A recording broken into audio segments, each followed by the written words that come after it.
think it's really valuable to go back and read older books, whether it's novels, histories, whatever, poetry even, whatever it is. I think it's valuable to go back and read things that were written in an age before our own.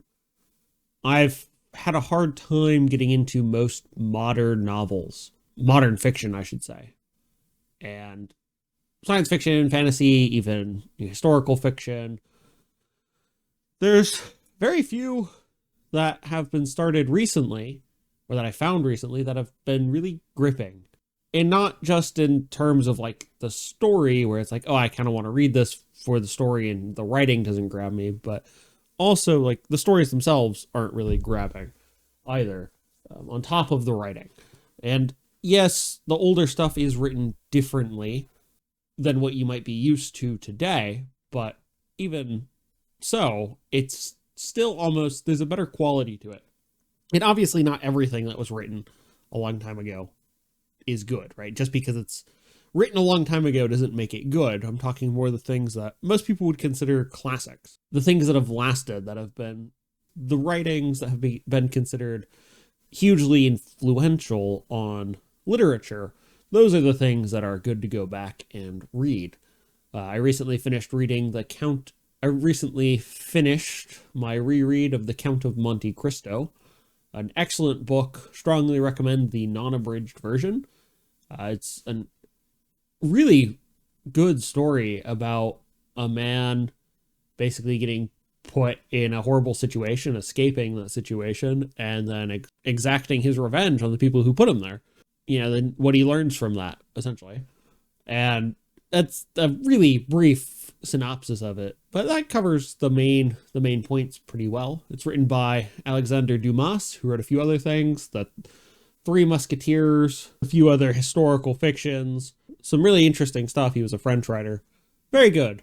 And then after that, I started reading Plutarch, which I've never read, and it's referenced by several things. I read just the section on Theseus, the Greek hero, and there were a few things in there where it's just kind of like, oh, I see this one thing was actually a reference to this part of Plutarch.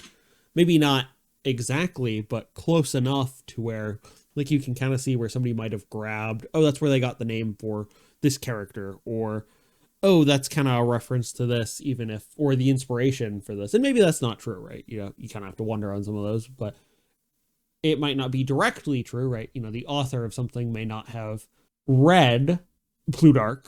That author would have read someone who did, right? And you can kind of trace things back that way. With the recent Wuthering Heights movie, you might be tempted to go and read Wuthering Heights. I personally do not recommend it. I did not enjoy that novel. It is much worse than Jane Eyre, in my opinion. It's not very good. I did not enjoy it at all, but, I'm probably not the target audience for it either. Well, I will say I did enjoy reading Pride and Prejudice, and I'm probably, well, I guess in modern day sense, I'm not the target audience for that, but in the time of writing it, I don't think that would have been the case. Because good literature should appeal to a broad audience. Not in the sense that it's written to appeal to a broad audience, because I think a lot of modern media is written to appeal to the widest audience possible and does so by being very bland, very generic, very, I can't offend anyone in the audience I'm targeting, which is everyone. So you can't say anything with certainty with any of your characters. There's definitely people who seem to believe that just because a character says something that the author agrees with that character, and it's not. Like a good story will have characters who do things that the author might disagree with, because how else would you have villains, right?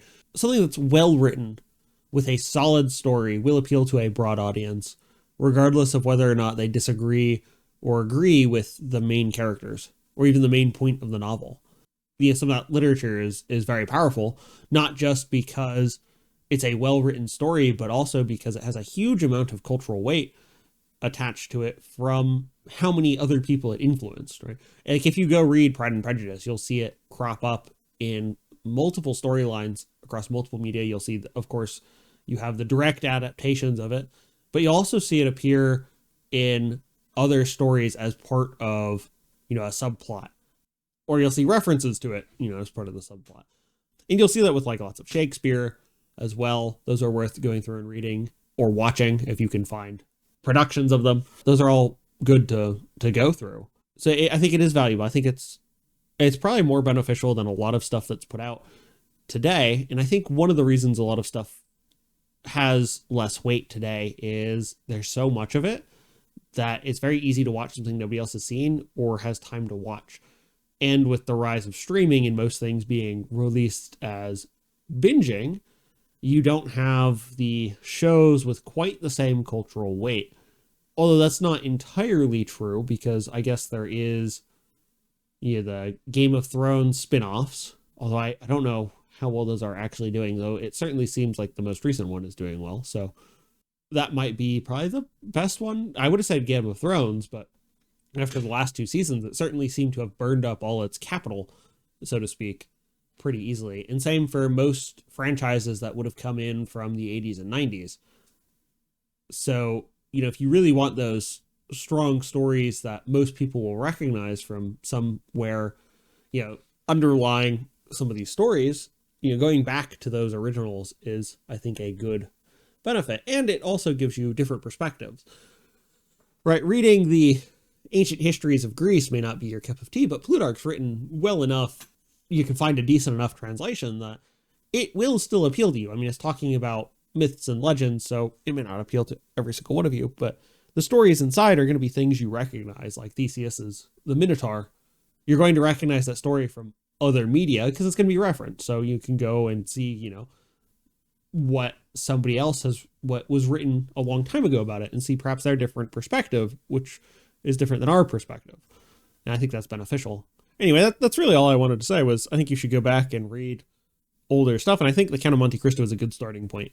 It's relatively accessible. It is long, but it's really good.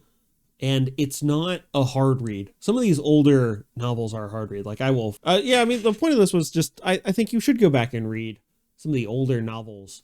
I think they're beneficial. I think they give you a different perspective on things. And they're still fun, right? They're a fun read. Like The Count of Monte Cristo is a great story, and I strongly recommend reading it. There is a movie, I think I mentioned earlier.